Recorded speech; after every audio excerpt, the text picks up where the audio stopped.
Welcome to Kenton's videos. Enjoy the video. You start by creating an AdMob account and registering your Android app so you get the app ID.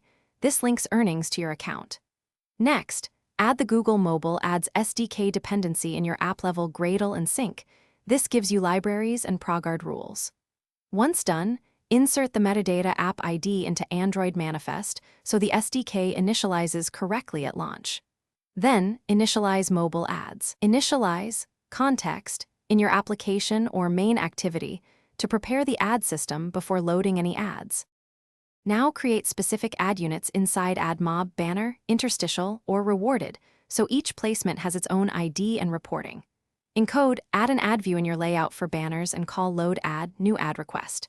Builder, build. For interstitials and rewarded ads, use the SDK load methods and show them only when loaded. This prevents null errors.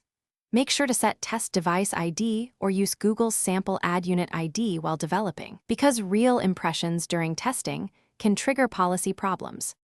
Finish by testing on real devices with test ads and watching Logcat for mobile ads SDK messages.